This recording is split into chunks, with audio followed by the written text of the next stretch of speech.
ठीक है, coordinate geometry.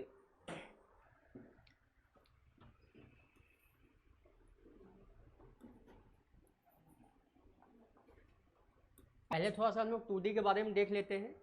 2D कहने का मतलब क्या है, एक्स वाई प्लेन नहीं, ये आपका एक्स होगा, ये क्या है एक्स डैश, यह वाई है और ये क्या होगा Y dash.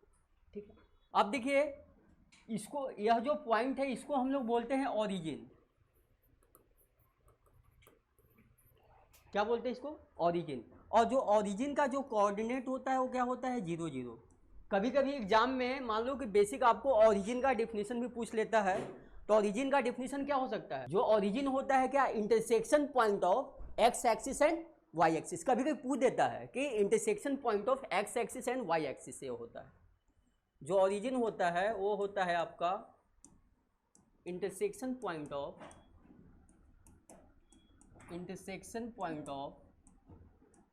X axis and Y axis. ठीक है, ये तो हो गया मीन्स कि इस पॉइंट को या इसका क्या हो गया ओरिजिन हो गया। ठीक है, अब आपको पता है कि जो ओरिजिन होता है, ओरिजिन का जो पॉजिटिव साइड होता है वो क्या होता है पॉजिटिव होता है। जैसे इधर जो अगर नंबर को अगर इंडिकेट करना होता है क्या होगा 1 होगा, 2 होगा, 3 होगा, 4 इस तरह से। नहीं, इधर अगर हम लोग करेंगे तो इधर एक्स का क्या होगा नेगेटिव पार्ट होगा। इसी तरह इधर क्या होता है वाई का पॉजिटिव पार्ट होता है, इधर वाई का क्या होगा नेगेटिव होगा। ठीक है, अब देखिए कि अच्छा आप लोग एक चीज बता सकते हो कि एक्स कोऑर्डिनेट को क्या बोलते हैं, एक्स कोऑर्डिनेट का नाम क्या है एब्सिसा, और वाई कोऑर्डिनेट को क्या बोलते हैं ऑर्डिनेट। ठीक है, जो आपका देखो मान लो कि यह आपका क्या है, ऐसे बोलेंगे जी देखो ये क्या है एक्स है, ये क्या है वाई है, तो इसको हम लोग क्या बोलेंगे क्या है एक्स वाई प्लेन है। अगर जेड होता तो फिर इसको क्या बोलते हैं कि एक्स वाई जेड प्लेन होता, तब उसको क्या बोलते हैं कि वो 3D है। 3D का मतलब क्या होता है कि 3 डायमेंशनल। यहाँ पर हम लोग देख रहे हैं क्या कि 2D है। तो मान लो कि आपका प्लेन में कोई पॉइंट क्या है P है, तो बताओ कि P का जो रिप्रेजेंटेशन होगा किससे होगा एक्स वाई से। इसका कोऑर्डिनेट क्या है एक्स वाई इस तरह से, समझ में आ रहा है। तो P का देखो, तो P यहाँ पर P आपका एक्स वाई प्लेन में कोई क्या है पॉइंट है जिसका कोऑर्डिनेट क्या है एक्स है और क्या है वाई है। तो हम लोग एक्स कोऑर्डिनेट को क्या बोलते हैं, एक्स कोऑर्डिनेट को क्या बोलेंगे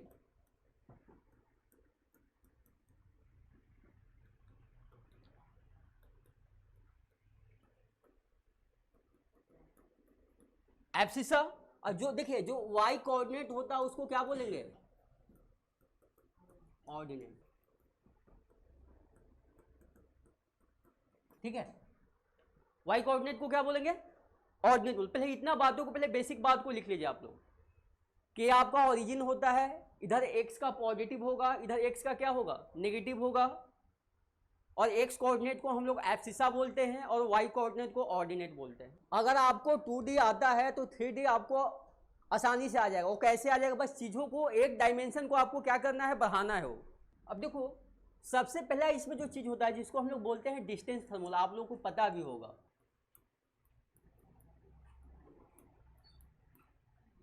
डिस्टेंस फार्मूला वो कैसे, तो देखो यहाँ इस तरह से हम लोगों ने क्या कोई एक्स वाई प्लेन बनाया,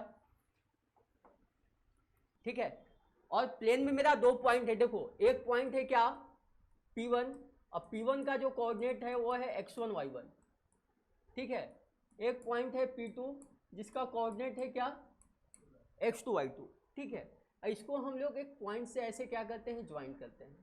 सपोज करो कि इसका डिस्टेंस क्या है d है।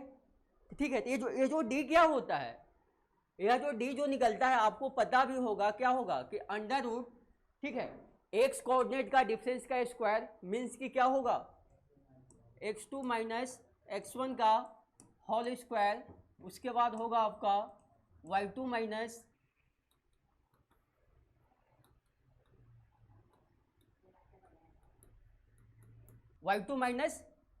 y1 का क्या होगा होल स्क्वायर हो जाएगा। इसी का एक स्पेशल केस होता है, इसका स्पेशल क्या केस क्या होता है कि डिस्टेंस फ्रॉम क्या ओरिजिन्स, मान लो किसी पॉइंट का डिस्टेंस फ्रॉम ऑरिजिन। नहीं, सपोज करो कि ये पी पॉइंट है, इसका ओरिजिन से आपको क्या करना है, डिस्टेंस निकालना है, इसका कोऑर्डिनेट क्या है, एक्स वाई है। नहीं तो बताओ इस पॉइंट का कोऑर्डिनेट क्या होता है, 0 0 होता है। तो जब हमको डिस्टेंस फॉर्म क्या करना होगा, ओरिजिन निकालना होगा, तो इस केस में डिस्टेंस क्या आएगा, आपको इस तरह से याद रखना है कि एक्स कोऑर्डिनेट का डिफरेंस, तो यहाँ एक्स कोऑर्डिनेट क्या है, एक्स, और यहाँ एक्स कोऑर्डिनेट क्या है, 0। तब ये क्या होगा, एक्स माइनस 0 का होल स्क्वायर, ये क्या हो जाएगा, वाई माइनस 0 का होल स्क्वायर। तो फाइनली ये जो डिस्टेंस फॉर्म जो ओरिजिन बन जाएगा, यह बन जाएगा एक्स स्क्वायर प्लस क्या, वाई स्क्वायर। ठीक है। अब सर मान लो कि ये 3D है, 3D में देखो क्या होता है, आपको बस इसी को करना है। मान लो कि यह पॉइंट क्या है, यहाँ कोऑर्डिनेट मैंने दे दिया कि यहाँ क्या है, Z1 है, सब समझो मेरी बात को, यहाँ आपका क्या है, Z2 है। तो बस आपको बस यहाँ एक डायमेंशन ऐसे बढ़ाना है। अगर इस केस में अगर आप D निकालोगे तो D आपका इस तरह से होगा। अगर 3D में बात करोगे तो एक्स कोऑर्डिनेट का डिफरेंस का स्क्वायर प्लस वाई कोऑर्डिनेट का डिफरेंस का स्क्वायर प्लस जेड कोऑर्डिनेट का डिफरेंस का स्क्वायर। इसमें कुछ आपको ज़्यादा याद नहीं करना है, मीन्स कि x2 माइनस x1 का होल स्क्वायर, उसके बाद आपका क्या हो जाएगा, y1 माइनस y2 का होल स्क्वायर, और फिर आपका हो जाएगा z1 माइनस z2 का होल स्क्वायर। अगर जब क्या होगा, जब 3 कोऑर्डिनेट की बात होगा, तो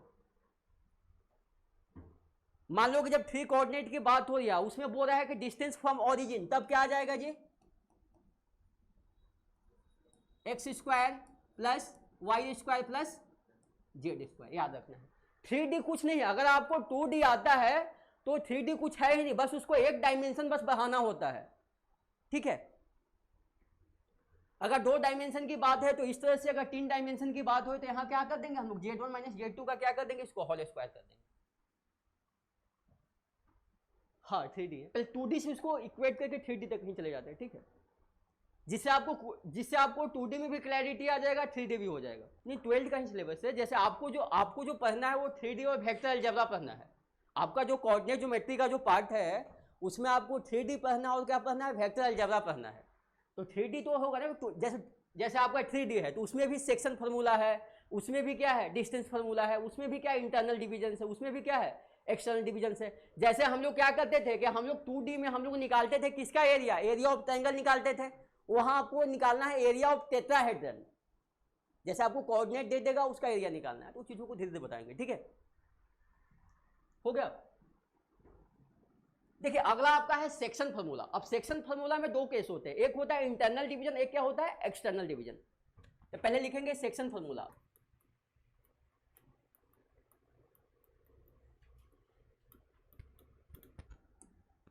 ठीक है, सेक्शन फार्मूला में क्या होता है, जैसे सपोज करो, देखो इस तरह से मैंने एक लाइन ले लिया। ठीक है, इस लाइन का पॉइंट A है और ये क्या है, B है। ठीक है, अब देखो कि इसका जो कोऑर्डिनेट है A का वो क्या है, x1 y1 है, और जो B का जो कोऑर्डिनेट है वो क्या है, x2 y2 है। ठीक है, अब बताओ यहां पर कोई P क्या है, पॉइंट है। ठीक है, P क्या है, पॉइंट है। अब इसमें डिपेंड करता है, पहला है देखो सेक्शन फार्मूला का जो केस नंबर 1 है आपका, वो क्या है, इंटरनल डिवीजन। Internal division.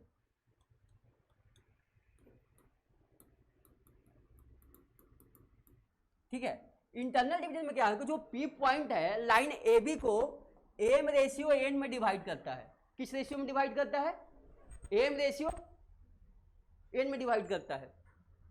ठीक है,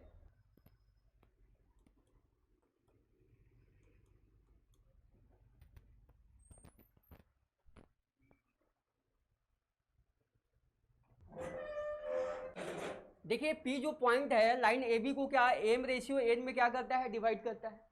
तो देखिए सेक्शन फार्मूला का मैंने 2 केस बताया था कि केस नंबर 1 होगा इंटरनल डिवीजन होगा, मींस कि जो P होगा वो AB के बीच क्या करेगा, लाई करेगा। एक केस ऐसा हो सकता है कि आपने एक लाइन सेगमेंट AB बना लिया और आप P पॉइंट का जो पोजीशन है यहाँ है, तो इस केस में क्या होगा कि जो P पॉइंट जो P होगा लाइन AB को क्या करेगा, वो एक्सटर्नली क्या करेगा, डिवाइड करेगा।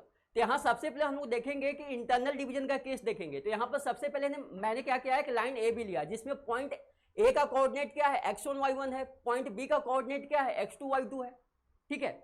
और इसमें आपको यहाँ पर जो क्या है, पॉइंट जो P है, लाइन ए बी को क्या करता है, m/n में क्या करता है, डिवाइड करता है, ठीक है।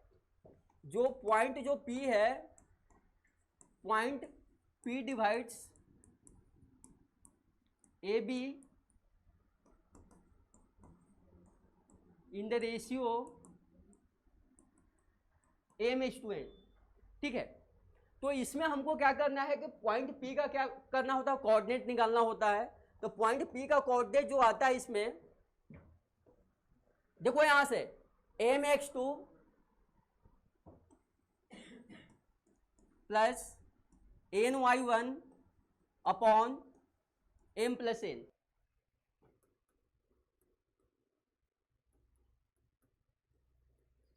ठीक है। ये तो किसका आ गया, x का आ गया।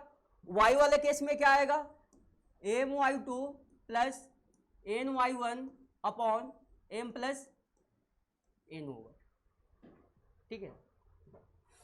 लिखिए इसको पहले।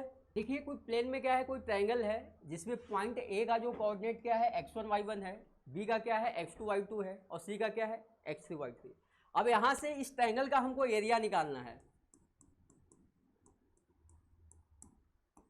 मीन्स की एरिया ऑफ ट्रायंगल क्या करना है, एबीसी निकालना है। इसका क्या होता है, अगर तीनों कोऑर्डिनेट अगर आपको गिवन है तो इसका एरिया कैसे निकलेगा, किसी को फॉर्मूला पता है जी। ये क्या होगा, देखो इस तरह से 1/2 क्या होगा, x1, और उसके बाद क्या आएगा y2 माइनस y3, उसके बाद फिर क्या आएगा x2 y3 माइनस y1, ठीक है। उसके बाद क्या आएगा x3 y1 माइनस y2, ठीक है। इसको याद करने भी आसान, देख रहा है यहाँ पर आपको ये सिर्फ देखेंगे, यह जो होता है यह क्या होता है, इंक्रीजिंग ऑर्डर में। ब्रैकेट के, इसको याद करने का जो तरीका होता है कि ब्रैकेट के पहले आपका क्या होता है, x होता है, ब्रैकेट के पहले क्या होता है, x। अब यहां से देखो कि यह इंक्रीजिंग ऑर्डर में है कि नहीं, 1 2 3, या यहां पर देखो कि इसका इंक्रीजिंग ऑर्डर क्या है, 2 3 1, या इसका क्या होगा 3 1 2, ठीक है। तो इस तरह से इसको पहले लिख लो, इसको कि जो एरिया ऑफ ट्रायंगल निकालने का ये तरीका है। अगर आपको मान लो कि अगर 3 कोऑर्डिनेट अगर गिवन है तो उसका एरिया ऑफ ट्रायंगल हम लोग किस तरह से निकालेंगे, ये तरीका होता है इसका। इसको लिख लीजिए। अगर इसको अगर डिटरमिनेंट फॉर्म में लिखना होता कैसे लिखेंगे, किसी को पता है जी, क्या किसका मैग्नीट्यूड निकालोगे, वो तो तुम इसका बोल रहे हो ना कि सर ए क्रॉस जो बी होगा वो पैरेललोग्राम का एरिया बताता है, इसका हाँ इसका जो हाफ होगा वो एरिया ऑफ ट्रायंगल बताता है, ये बोल रहे हो ना तुम। वो तो वेक्टर रिप्रेजेंटेशन में होगा ना, वेक्टर फॉर्म में होगा। मैं इसका बोल रहा हूँ कि इसको जब डिटरमिनेंट फॉर्म में लिखना होता है कैसे लिखेंगे। तो यहाँ पर बस ये देखना है कि जब इसमें देखो याद करने का तरीका यह होता है कि देखो ब्रैकेट के पहले क्या होगा, x होगा, और उसके बाद जो ब्रैकेट के अंदर जो टर्म होगा वो क्या होगा, y का टर्म होगा, लेकिन वो किस ऑर्डर में होगा, इंक्रीजिंग ऑर्डर में होगा। यानी कि जैसे यहाँ आपको पता है कि x1 है तो उसके बाद फिर क्या आएगा, y का टर्म आएगा, तो y का टर्म ऐसा तो आप y3 तो ले नहीं सकते हैं, तो यहाँ क्या होगा y2 माइनस क्या होगा, y3 होगा, न कि क्या होगा y3 माइनस y2। अब बताओ इसमें, अब आपको पता है कि जो एरिया ऑफ ट्रायंगल एबीसी होता है ये क्या एक पॉजिटिव वैल्यू होता है, तो इसमें हम ऐसे लगा सकते हैं मॉड का साइन लगा सकते हैं ना। हो सकते हैं कि देखिए ये पूरा वैल्यू आपका क्या आ जाए, नेगेटिव आ जाए, तो इसमें हम लोग क्या करते हैं, मॉड लगा देते हैं, ठीक है। अब देखिए कि अगर यहाँ जो ये बताओ कि जो यह एक ट्रायंगल है एबीसी, तो एबीसी पॉइंट कैसा है, कोलिनियर है या नॉन कोलिनियर है। जैसे मैं बोल रहा हूँ कि क्या है, एबीसी एक ट्रायंगल है, तो ठीक है, तो इसका मतलब इसमें 3 पॉइंट है। ट्रायंगल बनाने के लिए कितने पॉइंट चाहिए, 3 पॉइंट। तो पॉइंट को कोलिनियर होना चाहिए, नॉन कोलिनियर होना चाहिए, क्या होना चाहिए। इसका मतलब बताओ कि अगर हम लोग यहां पर लिखे कि कंडीशन ऑफ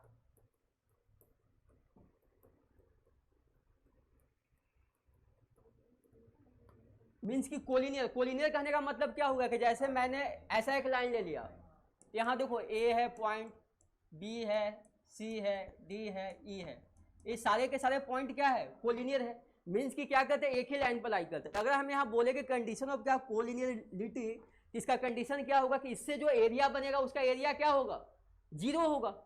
कोलिनियर पॉइंट से जो एरिया का फॉर्मेशन होगा, जो ट्रायंगल बनेगा वो ट्रायंगल बनेगा ही नहीं, तो फिर एरिया क्या होगा, 0 होगा।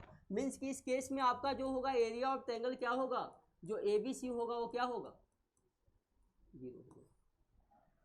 ठीक है, तो याद रखिए। मान लो कि यहाँ पर एक आपका क्या है क्वाड्रिलेटरल है इस तरह से, ठीक है, और इसमें क्या है पॉइंट A है, B है, C है और क्या है D है। यहाँ देखिए कि A का कोऑर्डिनेट आपका क्या है x1 y1 और B का जो कोऑर्डिनेट है वो आपका है x2 y2 है। ठीक है, C का कोऑर्डिनेट है x3 y3 और जो D का कोऑर्डिनेट है वो क्या है। इस क्वाड्रिलेटरल का हमको एरिया निकालना है, कैसे निकालेंगे। मान लो आपको चारों कोऑर्डिनेट पता है, इसका चारों कोऑर्डिनेट आपको क्या है गिवन है, इस क्वाड्रिलेटरल का आपको एरिया निकालना है, कैसे निकालोगे आप, कैसे करेंगे, मीन्स कैसे करेंगे बताओ। ठीक है, मीन्स कि यहाँ से ऐसे लिखेंगे कि एरिया ऑफ ट्रायंगल ABC क्या बनेगा, ABD बनेगा, और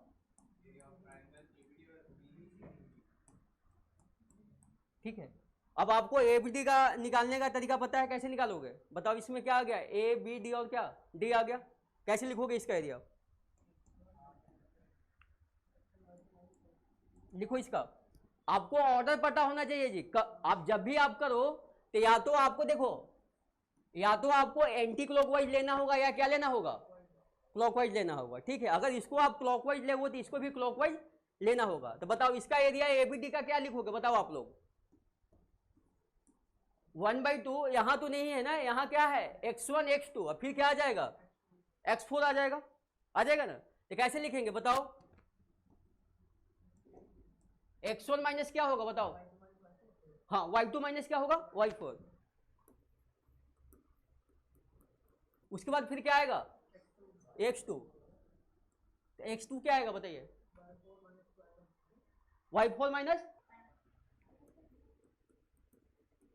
और उसके बाद फिर क्या आएगा बताइए x4 आएगा, x4 क्या आएगा। ठीक है, ये तो आपका इस ट्रायंगल का एरिया आ गया, किसका ABD का, और BDC का क्या आएगा। BDC को कैसे आपने इसका इस डायरेक्शन में लिया है ना, ये कौन सा है क्लॉकवाइज, तो इसको भी आपको किस में लेना होगा, क्लॉकवाइज में लेना होगा। ठीक है, तो बताइए कहां से शुरू करेंगे x2, जब x2 होगा तो फिर क्या होगा, उसके बाद फिर क्या आएगा x3, तो x3 क्या आएगा, और उसके बाद फिर क्या आएगा x4।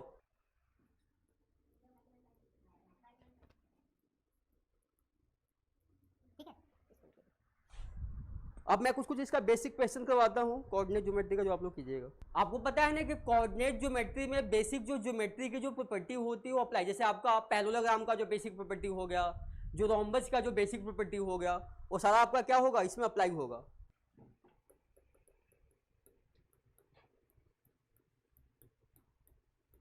देखिए इसमें फाइंड द वैल्यू ऑफ ए,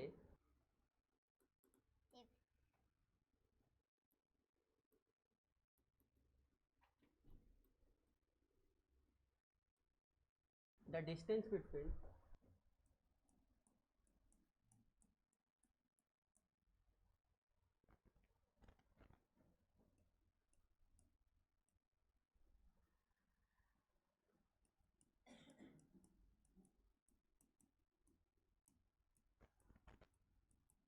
इसमें आपको ए का वैल्यू बताना है। इसमें है कि find the value of A if the distance between, एक पॉइंट क्या है P है जिसका कोऑर्डिनेट क्या है -3 और -14 है, जो Q पॉइंट का जो कोऑर्डिनेट है क्या A माइनस क्या है 5 है, इसके बीच का डिस्टेंस आपको 9 यूनिट क्या है गिवन है, तो A की वैल्यू बतानी है। ठीक है, निकालना आप लोग। डिस्टेंस फॉर्मूला तो आप लोग को पता होगा ना, आप लोग को डिस्टेंस फॉर्मूला के बाद एरिया ऑफ ट्रायंगल इसमें नहीं लगाना है जी। देखो मैंने सेकंड स्लाइड में बताया था डिस्टेंस फॉर्मूला, आप लोगों को पता है। देखो इधर इसी को लगाना है ना, वहां एरिया ऑफ ट्रायंगल थोड़ी ही लगेगा, वहां ये लगेगा यह जो मैंने आप लोगों को बताया था अभी। आया आंसर, एक सेकंड रुक जाऊंगा मैं। देखिए पॉइंट क्या है, मान यहाँ देखिए ए है और क्या है बी है। ए का कोऑर्डिनेट आप बोलिए x1 y1 और बी का कोऑर्डिनेट क्या है x2 y2 है। अब देखिए इसका डिस्टेंस क्या है, डी है, मीन्स कि आपको ए बी निकालना है। तो ए बी निकालने का तरीका क्या होता है डिस्टेंस फार्मूला में, कि जो क्या होगा एक्स कोऑर्डिनेट का डिफरेंस का स्क्वायर, एक्स कोऑर्डिनेट का इसका जो एक्स कोऑर्डिनेट और इसका जो एक्स कोऑर्डिनेट इसका डिफरेंस, मीन्स कि क्या होगा x2 माइनस x1 का क्या हो जाएगा होल स्क्वायर। या फिर क्या होगा y कोऑर्डिनेट का डिफरेंस का स्क्वायर y2 माइनस y1 का क्या हो जाएगा होल स्क्वायर हो जाएगा। ठीक है, तो आपको क्या है कि इसी तरह अब इसमें आपको p और q पॉइंट ऐसे गिवन है कि यह पॉइंट आपका क्या है p है, यह पॉइंट क्या है q है। ठीक है, p का कोऑर्डिनेट आपको गिवन है कितना -3 और -14 और q का कोऑर्डिनेट गिवन है क्या है a और क्या है -5, a और क्या है -5। बताओ इसके बीच का आपको डिस्टेंस भी गिवन है यार, ये क्या है 9 यूनिट।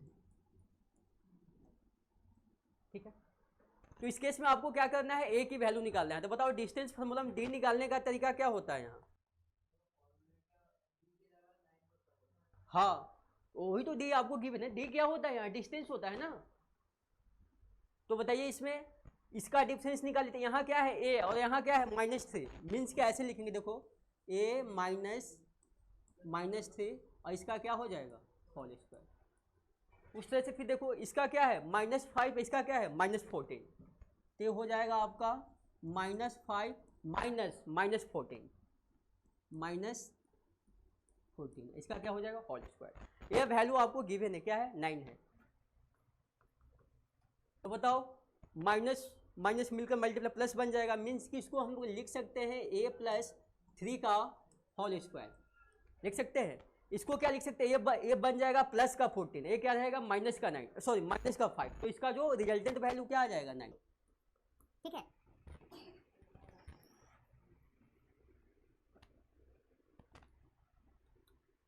अब बता आपको पता होगा कि रूट को कैंसिल करने के लिए दोनों साइड हम लोग स्क्वायर कर दें, नहीं इधर क्या कर देंगे 9 का स्क्वायर। अरे भाई इधर रूट है, रूट हटाने के लिए क्या करेंगे स्क्वायरिंग बोथ साइड करेंगे, इधर रूट आपका क्या हो जाएगा कैंसिल हो जाएगा। तो यहाँ आ जाएगा देखिए a+3 का होल स्क्वायर और यहाँ 9 का स्क्वायर क्या आ जाएगा बताओ 81। ऐसे कर सकते हैं कि 81 से 81 क्या होगा कैंसिल होगा। यहाँ से आपका क्या आ गया a+3 का क्या आ गया होल स्क्वायर आ गया, जिसकी वैल्यू क्या है 0 है। इसको ऐसे लिख सकते हैं a+3 जिसकी वैल्यू क्या होगा 0, तो a की वैल्यू क्या आ जाएगा -23 का राइट आंसर। मैंने कहाँ बोला गलत है, मैंने कुछ नहीं बोला था उसके बाद।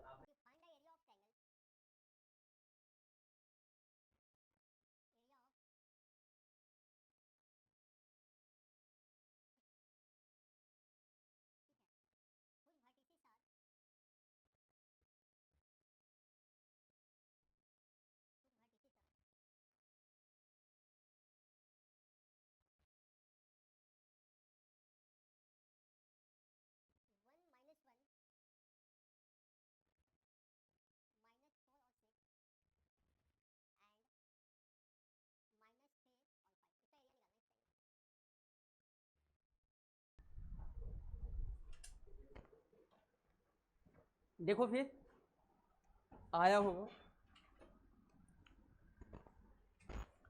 ऐसे समझ सकते हैं ना कि a का कोऑर्डिनेट क्या है 1 - 1, इसी को हम लोग बोलते थे, ऐसे ले सकते हैं x1 y1।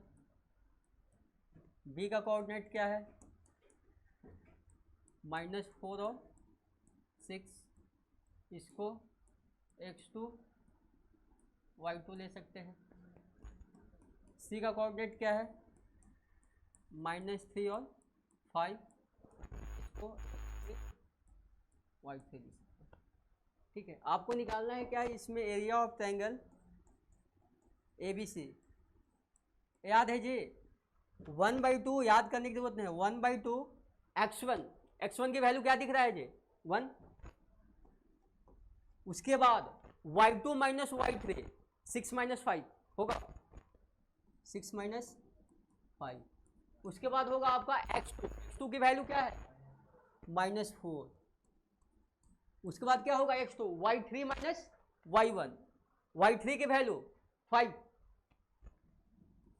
और उसके बाद -1 ऐसे ब्रैकेट में, ठीक है। उसके बाद आपका आएगा x3 की वैल्यू क्या है -3, 1 आएगा। y1 माइनस y2 देखिए जी, तो y1 की वैल्यू क्या है -1, y2 की वैल्यू क्या है 6, इस तरह से -1 और -6, ठीक है। सीखा था कि एरिया ऑफ ट्रायंगल क्या होता है, पॉजिटिव होता है, ऐसे मॉड में भी लग सकते हैं, कभी नेगेटिव आ जाता है। तो यहाँ से देखो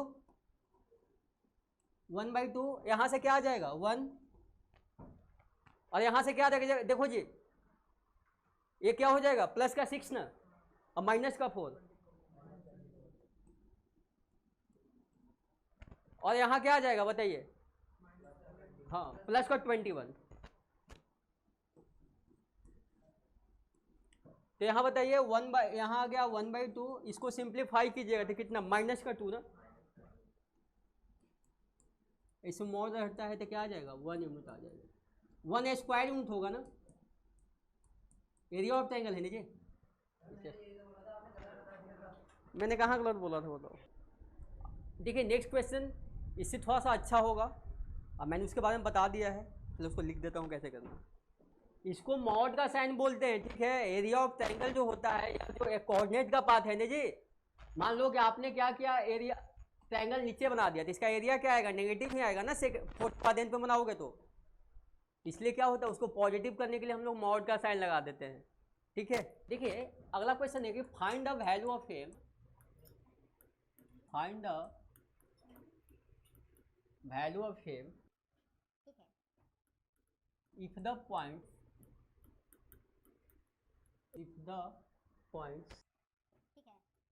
5,1 -2 और -3 and 8,2m are collinear, are means मतलब ये तीनों पॉइंट से जो ट्रायंगल का ट्रायंगल, सबसे पहले तो ट्रायंगल का फॉर्मेशन होगा नहीं, इसका एरिया क्या होगा 0, इस केस में एम की वैल्यू निकालनी है, और एम की 2 वैल्यू आएगी, क्यों, क्योंकि एरिया ऑफ ट्रायंगल में हम लोग क्या मॉड लगा कर रखते हैं, तो वहाँ भी उस चीज़ को इग्नोर नहीं करेंगे। बताओ कैसे आएगा, तो एरिया कोलिनियर पॉइंट से एरिया तो 0 ही होगा, 2 पॉइंट है रख लो कहीं तो एक ही लाइन में होगा ना, हाँ 0 होगा, 2 वैल्यू कैसे आएगा, 0 पर मॉड का कोई इफेक्ट जाएगा क्या, 0, क्योंकि आपका LHS से RHS में तो 0 है ना, 0 में प्लस माइनस डालोगे तो 0 को प्लस माइनस से कोई इफेक्ट नहीं होना, इसलिए एक ही वैल्यू पॉसिबल है। इस केस में एम का एक ही वैल्यू पॉसिबल है, जो क्या होगा 19 बाई क्या होगा 14 होगा। कोऑर्डिनेट ज्योमेट्री का बहुत फेमस क्वेश्चन है कि mod x plus mod y equal to 1, यह जो एरिया बॉन्डेड करेगा वो एरिया बताना है कितना करता है, mod x plus mod y, ठीक है। यह जो रीजन बनाएगा उस रीजन का एरिया क्या होगा, बहुत फेमस क्वेश्चन है कोऑर्डिनेट। आया जी आप लोगों का इसमें, तो बताओ आपका इस तरह से मान लो कि ये 3 पॉइंट आपको दिए है, एक कोलिनियर है ना, कोलिनियर का मतलब पॉइंट क्या होगा, सारे पॉइंट एक ही लाइन पर लाई करेगा, इससे एरिया बनना तो पॉसिबल, सॉरी इससे ट्रायंगल बनना तो पॉसिबल नहीं है। कभी कभी पूछता भी है कि ट्रायंगल बनने के लिए जो 3 पॉइंट वो कैसा होना चाहिए, कोलिनियर या नॉन कोलिनियर, तो नॉन कोलिनियर होना चाहिए, क्योंकि कोलिनियर से हम लोग एरिया सॉरी ट्रायंगल बना नहीं सकते, जब ट्रायंगल नहीं बनाएंगे मीन्स कि ट्रायंगल बनेगा नहीं तो एरिया क्या होगा 0 होगा। तो ऐसे समझ सकते हैं कि इससे जो एरिया का फॉर्मेशन होगा एरिया क्या होगा 0 होगा, नहीं तो बताओ एरिया का तरीका क्या होता है कि 1/2, उसके बाद क्या x1 ऐसे आप लिख लो, ऐसे ये क्या है आपका 5,1 है, फिर ये क्या है 2 और -3 है, और ये क्या है 8 और 2 है, ठीक है।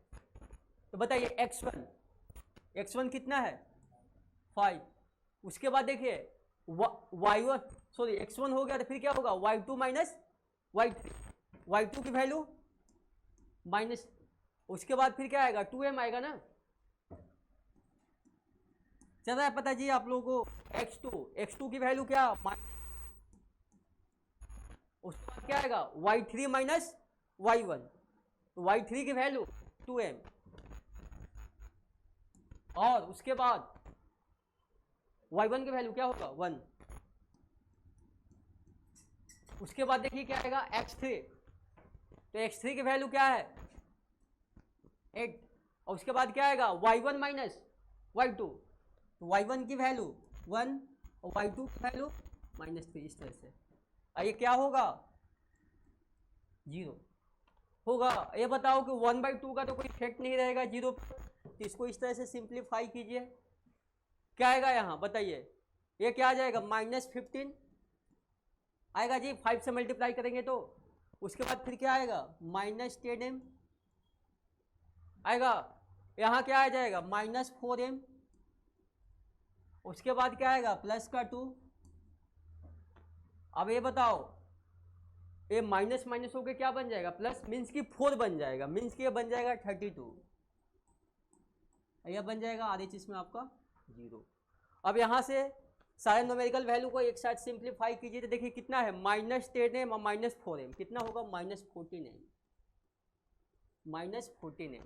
अब यहाँ बताइए यह क्या हो जाएगा 34, हाँ प्लस क्या आ जाएगा 19, यह आ जाएगा आपका 0। तो यहाँ से होता है कि 19 माइनस 14m इक्वल टू 0, इस तरह से लिख सकते हैं कि 19 इक्वल टू 14m, तो m की जो वैल्यू आ जाएगी वो 19 बाई क्या आ जाएगा, इस तरह से। तो ऐसे क्वेश्चंस आने की पॉसिबिलिटी होती है। अगला जो क्वेश्चंस होगा पैरेललोग्राम के बेसिक प्रॉपर्टी से होगा, ठीक है, जो इस तरह के क्वेश्चन पिछले बार CUT जनरल टेस्ट में भी आए हुए थे, ठीक है, तो करवाता हूँ एरिया उसका जो मैंने पूछा, मैंने पूछा कि mod x plus mod y equal to 1, वो जो रीजन बनाएगा उसका एरिया क्या होगा, हो गया। देखिए अगला जो क्वेश्चन है कि लेट ABCD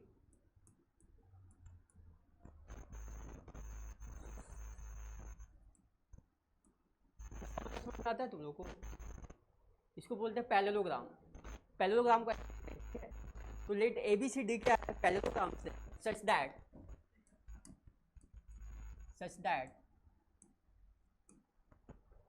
ठीक है द कोऑर्डिनेट्स ऑफ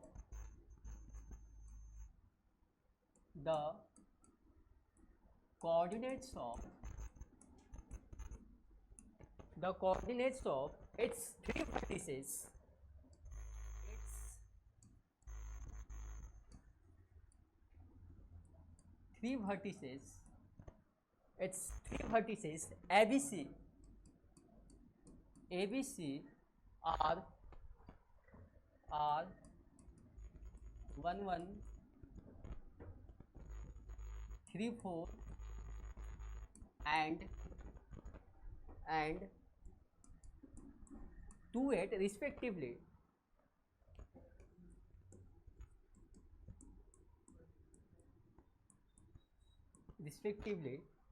ठीक है, then the coordinates of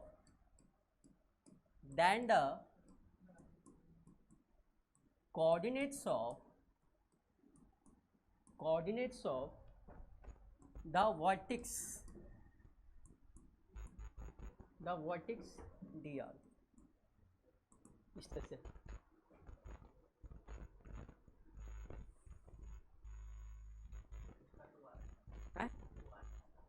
तो कैसे आ रहा है, अच्छा 2 स्क्वायर यूनिट आ रहा है, सही है,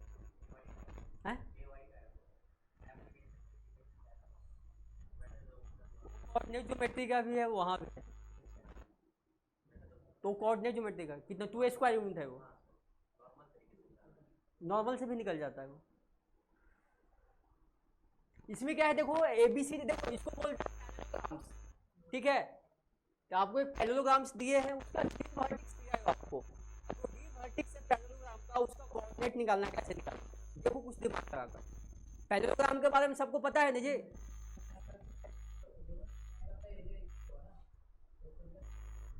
देखो और कुछ प्रॉपर्टी होता है,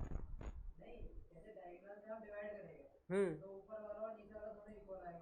हाँ, पैरेललोग्राम का जो क्या डायगोनल होता है उसको दो कॉन्ग्रुएंट ट्रायंगल में क्या करता है, डिवाइड करता है। और कॉन्ग्रुएंट ट्रायंगल का एरिया क्या होता है, सेम होता है। वैसे करोगे और कोई और दूसरा प्रॉपर्टी, वो ज़्यादा लेंदी हो जाएगा।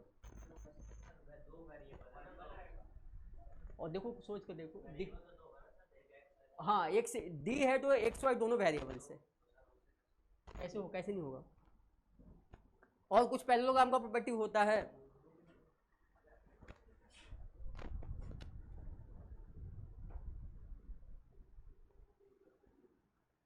अच्छा ये बताओ कि पैरेललोग्राम का जो डायगोनल होता है वो बाइसेक्ट करता है। रोम्बस और पैरेललोग्राम में क्या फर्क है, कोई बता सकता है? रोम्बस और पैरेललोग्राम है, मुझे बस ऐसा ऐसा पैरेललोग्राम को ऐसे मारेंगे फिर रोम्बस बन जाएगा, ऐसा होता है। हाँ, इसका मतलब देखो पैरेललोग्राम का जो डायगोनल होता है वो बाइसेक्ट करता है, और जो रोम्बस का जो डायगोनल होता है वो परपेंडिकुलरली क्या करता है, बाइसेक्ट करता है। ठीक है, बाइसेक्ट करने का मतलब क्या होगा, जैसे मान लो कि मैंने ऐसे पैरेललोग्राम बना, देखो ऐसे बनाएंगे इस तरह से, ए बी सी और क्या डी। डी का हमको कोऑर्डिनेट निकालना ही है, तो इसको क्या बोलेंगे, एक्स वाई। बड़ा ही आसान क्वेश्चन होता है ये। देखो अब हमको पता है कि ए का कोऑर्डिनेट पता है क्या, 1 1। ठीक है, बी का कोऑर्डिनेट पता है क्या, 3 4। सी का कोऑर्डिनेट पता है क्या, ठीक है। ये बताओ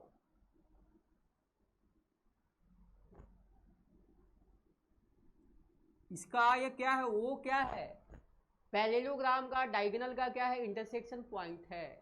आपको पता है कि पैरेललोग्राम का जो डायगोनल होते हैं क्या करते हैं, बाइसेक्ट ईच अदर करते हैं। बाइसेक्ट करने का मतलब क्या होगा, बताइए बाइसेक्ट करने का मतलब क्या होगा, समझा सकते हो जी?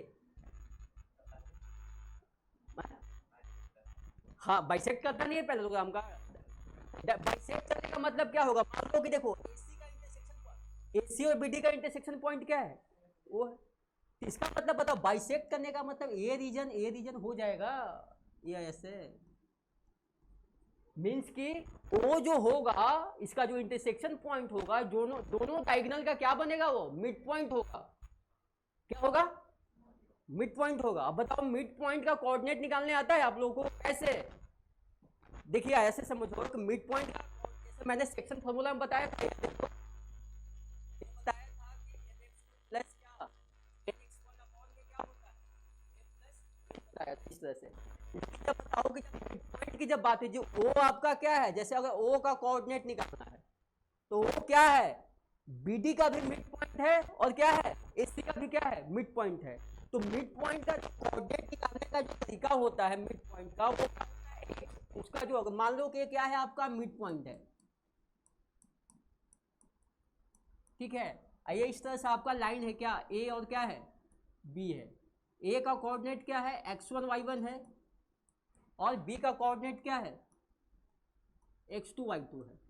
ठीक है, अब पी इसका क्या है, मान लो पी इस लाइन का क्या है, मिड पॉइंट है। तो पी का कोऑर्डिनेट निकल का क्या आता है, पी का जो कोऑर्डिनेट निकल के आएगा, एक्स कोऑर्डिनेट का अपॉन क्या होगा, हाफ होगा। मीन्स कि क्या, x1 प्लस x2 अपॉन में 2, तो आएगा x1 प्लस x2 अपॉन में क्या होगा 2, ये होगा y1 प्लस y2 अपॉन में क्या होगा 2। ये किसके लिए होता है, मिड पॉइंट के लिए होता है। तो दोनों में बात लगाएंगे तो निकल नहीं जाएगा एक्स वाई जी। बताओ अब कितना, अब निकाल के आपको बताओ, अभी भी नहीं समझ में आया। मिड पॉइंट का तो कोऑर्डिनेट नहीं होता है ना, ये तो होता है mx2 nx2 अपॉन m। वो क्या करेगा, m रेशियो n में डिवाइड करेगा, तब मिड पॉइंट होने का मतलब क्या है, यह 1 रेशियो 1 में डिवाइड होगा। मीन्स इस केस में आपका m क्या बन जाती है, 1 बन जाती है। तब यहाँ से x1 प्लस x2 अपॉन क्या आ जाएगा, इसको लगाओ यहाँ, तो बीडी वाला केस में लगाओ और फिर क्या एसी वाला केस में लगाओ। अगर इसमें लगाओ तो यहाँ से निकल नहीं जाएगा, दो इक्वेशंस दो वेरिएबल्स निकलेगा नहीं जी। आया, आगे आगे करके देखो, हाँ जी आगे करो इसको।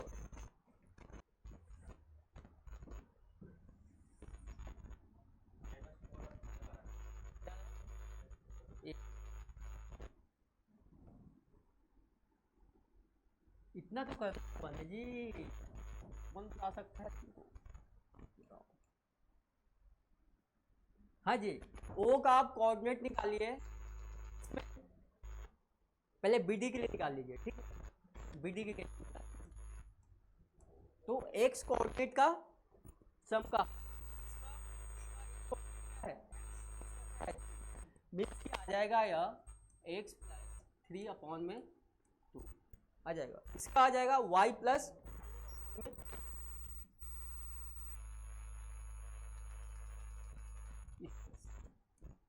और ओ का कोऑर्डिनेट निकाल लीजिए एसी के केस में, एसी के केस में क्या आएगा 1 माइनस टू अपॉन में 2 और यह जो आएगा 1 प्लस 8 क्या आ जाएगा 2 आ जाएगा। अब देखिए क्या दो कोऑर्डिनेट है, क्या क्या होंगे क्रॉस होंगे, नहीं ये भी क्या एक्स कोऑर्डिनेट है, ये भी क्या एक्स, तो जो एक्स कोऑर्डिनेट है एक्स कोऑर्डिनेट इक्वल होगा जो वाई कोऑर्डिनेट हो वाई कोऑर्डिनेट, यहाँ एक्स कोऑर्डिनेट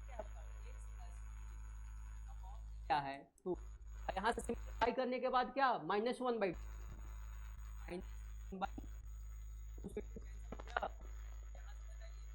वैल्यू क्या आ जाएगा -1 और -4 आ जाएगा। यहाँ से y कॉरस्पॉन्डिंग इक्वल होगा तो देखिए y प्लस 4 अपॉन में 2 ये क्या होगा 9 बाई क्या होगा 2 होगा, 2 से क्या यहाँ से जो y की जो वैल्यू आ जाएगा 9 माइनस 4 क्या आ जाएगा 5 आएगा। एक्स वाई रेट किया था तो एक्स की वैल्यू क्या आ गया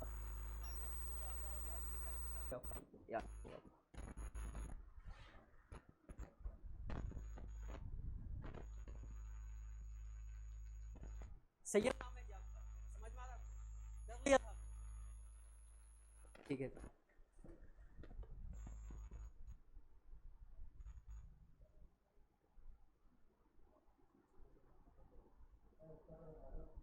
किसका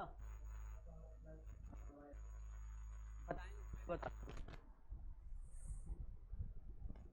ये समझ में आया, इस तरह के क्वेश्चन आते हैं ध्यान रखना, तो पैरेललोग्राम का और रोम्बस का जो कोऑर्डिनेट ज्योमेट्री में जो प्रॉपर्टी लगाता है वही कि पैरेललोग्राम का जो डायगोनल होता है वो बाइसेक्ट ईच अदर करता है और रोम्बस का जो डायगोनल होता है वो परपेंडिकुलरली बाइसेक्ट ईच अदर करता है, इसी प्रॉपर्टी को अप्लाई करते हैं, ना कि area of triangle, area of triangle लगाते ही नहीं है।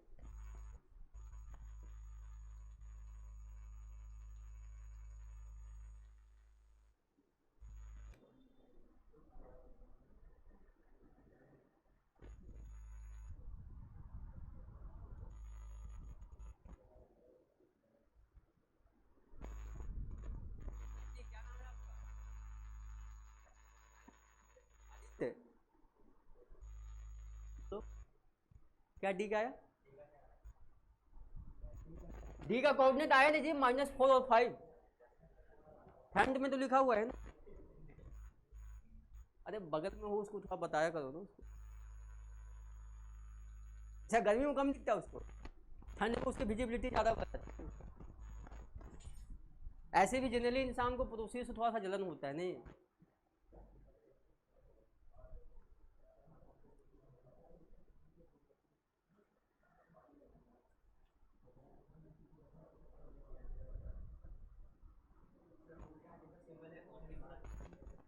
है या कोऑर्डिनेट का है, ऐसे इसको बोलते हैं इक्विवेलेंस, ठीक है, इक्वल इक्वल लाइन, इक्विवेलेंस में 3 लाइन होता है, इक्विवेलेंस क्या होता है, जैसे हम लोग बोलते हैं ना कि 1 kg इक्वल टू क्या बोलते हैं 1000 ग्राम, क्योंकि बोलना गलत होता है, 1 kg जो होता है जो 1000 ग्राम होता है उसका इक्विवेलेंट होता है, ना कि उसके इक्वल होता है, वाले में भी है कि क्या है बराबर नहीं है, ये बराबर हो सकता है जी, तो हम लोग बराबर का 3 लाइन वाला समझ में इसके पीछे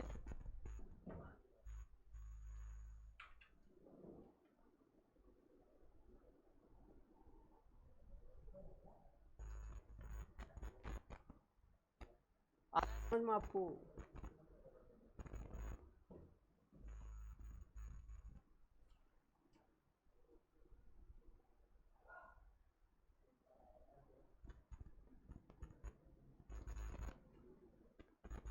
एक क्वेश्चन थोड़ा सोचने वाला होगा, इसमें लिख लीजिए।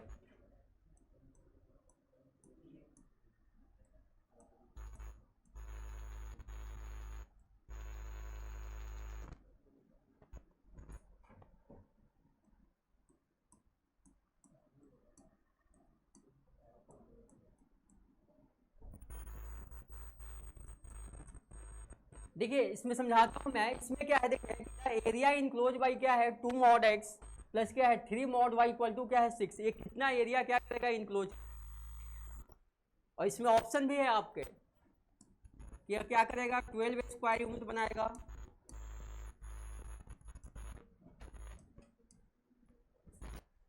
उसके बाद 3 स्क्वायर यूनिट बनाएगा,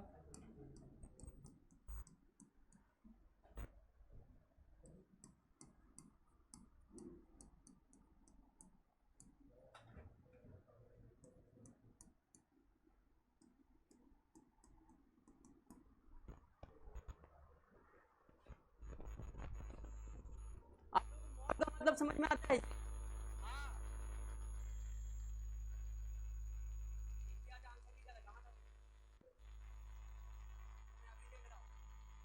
हैं?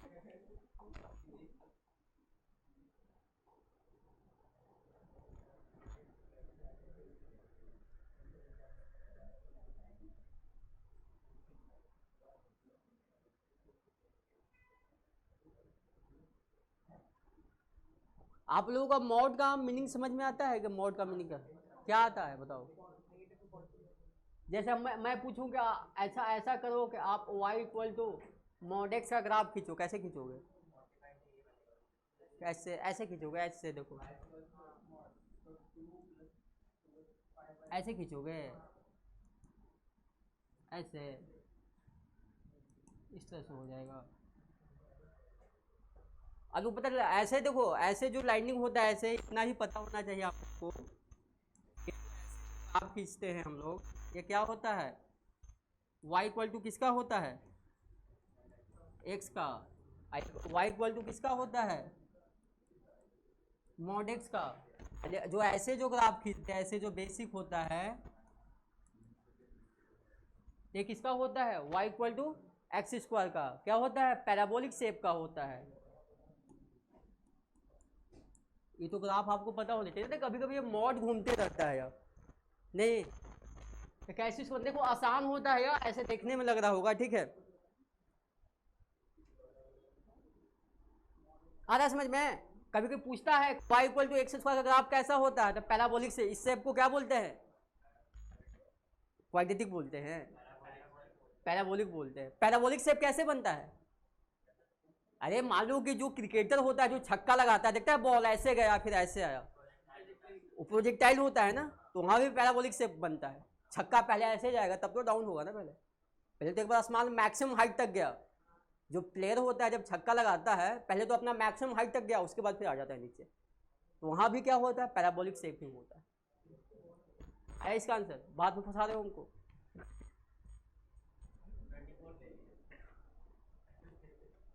बताओ कोई भी 3 आ जाएगा।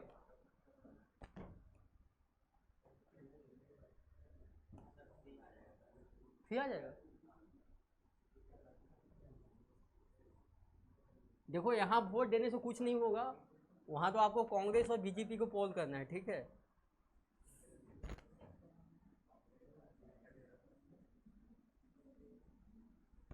इसका आप लोग ग्राफ खींच के बता दो, इसका ग्राफ कैसा बनेगा, इसका ऐसे बनेगा, ऐसे ऐसे बनेगा, कैसे बनेगा ऐसे बनेगा जी। इसका ग्राफ कोई भी हमको खींच के बता दो क्या होगा।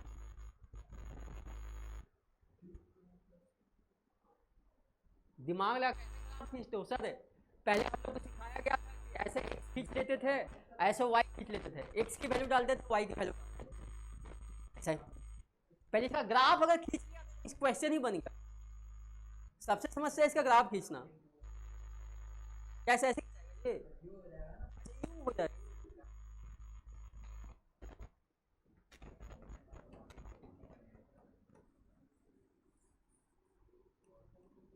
देखो आपको बचपन के क्लास में सिखाया गया था कैसा करो, एक बार x की वैल्यू 0 रख दो तो y की वैल्यू आ जाएगी, और y की वैल्यू लिख दो तो x की वैल्यू आ जाएगी।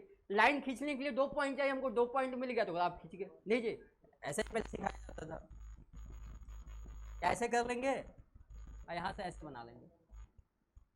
नहीं, अब यहाँ देखो क्या है, देखो ये क्या है आपका 2 mod x है, ये क्या है 3 mod y है, ये क्या है 6 है। इसका ग्राफ खींचना है तो कुछ नहीं करते, एक बार x की वैल्यू 0 रखिए।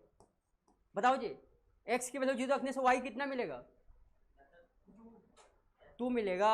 x की वैल्यू मैंने 0 रख दिया तो y की वैल्यू क्या आएगी, +-2 आएगा। यही तुम लोग गलती कर रहे हैं ना, यहाँ x आपने 0 रख दिया तो क्या हो गया 2 × 0, ये क्या हो गया 3 × जाता है आपको, तो आ जाएगा 3 mod y। तो यहाँ से 3 से कैंसिल किए तो बताओ y की वैल्यू क्या आ गया +-2, क्योंकि मॉड हटता है तो अपने साथ क्या लेके आता है +-। तो यहाँ जब x की वैल्यू क्या है 0 है तो y की वैल्यू क्या है +-2 है। तो कैसे लिखेंगे, एक पॉइंट यहाँ एक पॉइंट नीचे। नहीं, आप लोग यही गलती कर रहे थे कि एक वैल्यू ले रहे हैं। ठीक है, अब ये खींचना एक और चाहिए।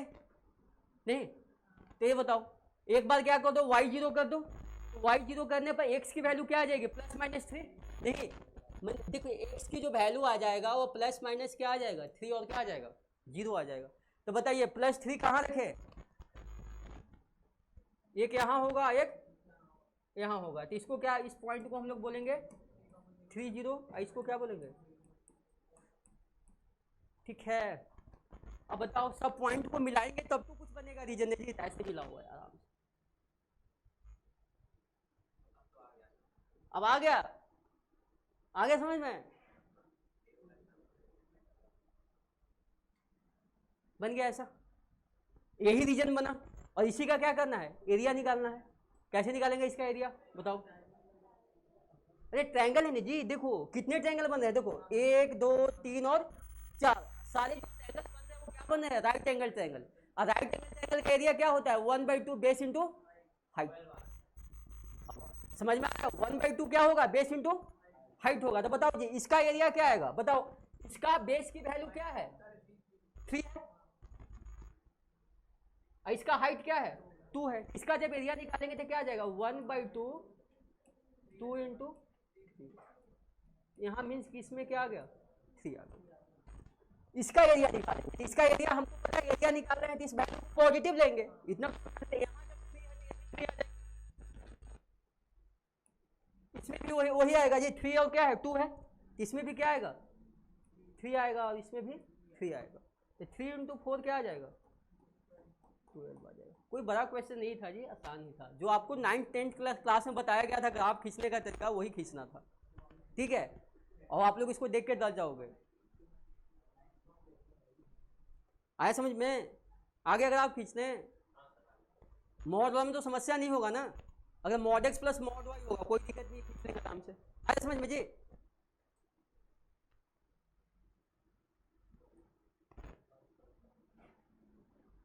तो बचपन वाला क्लास में ऐसे ही बताया जाता ना जी ग्राफ खींचने के लिए कि पहले एक बार x को 0 कर दो y को 0 कर दो, वहां से जो x की वैल्यू आ जाएगी उसको खींच दो, ऐसे खींच ले। अच्छा ये फिगर क्या कभी पूछ लेता है, फिगर कैसा बन गया, रेक्टेंगल कैसा बनेगा जी, मतलब ये जो क्वाड्रिलेटरल है किस टाइप का है, रोम्बस है पैरेललोग्राम से क्या है, कभी कभी ऐसा ही पूछ लेता है। कभी कभी एग्जामिनर का कभी दिमाग गलती से चला जाता है, इस क्वाड्रिलेटरल के प्रॉपर्टी पर क्वेश्चन पूछ लेता है। हाँ जी, sin square + cos square = 1। Graph ऐसा होगा और क्या होगा, x की वैल्यू से इंडिपेंडेंट है तो ऐसा होगा। कैसे होगा, अरे sin square + cos square x = 1 है, तो जो यहाँ पर 1 है x की वैल्यू से इंडिपेंडेंट है ना, x कुछ भी रखो जूता चप्पल जो भी रखना रखो वो तो 1 ही रहेगा, रखेगा। तो क्या हो गया कि वो x की वैल्यू से क्या हो गया इंडिपेंडेंट हो गया। इसका मतलब जो y = 1 का ग्राफ होगा वही sin square x + cos square x का ग्राफ होगा। ठीक है, और कांस्टेंट फंक्शन अपने आप में पीरियोडिक फंक्शन होता है, आया समझ में, क्योंकि साइन स्क्वायर एक वो एक आइडेंटिटी होती है, एक्स कुछ भी डालो वह 1 का 1 रहेगा, तो एक्स वाई के वैल्यू से उसको कोई फर्क नहीं पड़ने वाला।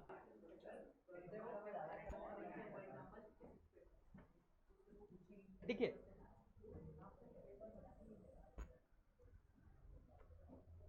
आदित्य कुमार आया जी आपका। बताओ जी, मैंने क्या बोला था कि एक बार क्या करोगे, x को 0 करोगे तो बताओ x 0 करोगे तो y की वैल्यू क्या आ जाएगा, प्लस माइनस का 2 आ जाएगा। तो लिखने तो आता होगा ना, एक पॉइंट आपका यहाँ हो गया, एक पॉइंट यहाँ हो गया, तो ये आपका क्या हो गया 0 2 और क्या हो गया 0 -2। इतना आसान होता है। बताओ एक बार क्या करोगे, y को 0 करोगे तो x की वैल्यू क्या आ जाएगा, प्लस माइनस 2 आ जाएगा। एक पॉइंट आपका यहाँ हो जाएगा,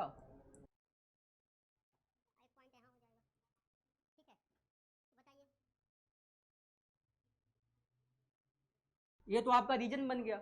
अब देखो इसमें 4 राइट एंगल ट्रायंगल बनता है। बताओ इस ट्रायंगल का एरिया क्या होगा, बताओ 1/2। राइट एंगल ट्रायंगल का एरिया क्या होता है 1/2 बेस इंटू हाइट होता है। बताओ इसका ब्रेड भी 2 है, हाइट भी 2 है, मीन्स की क्या होगा 1/2 2 इंटू क्या होगा 2 होगा। 2 से 2 क्या हो गया, मीन्स किसका इसका 2।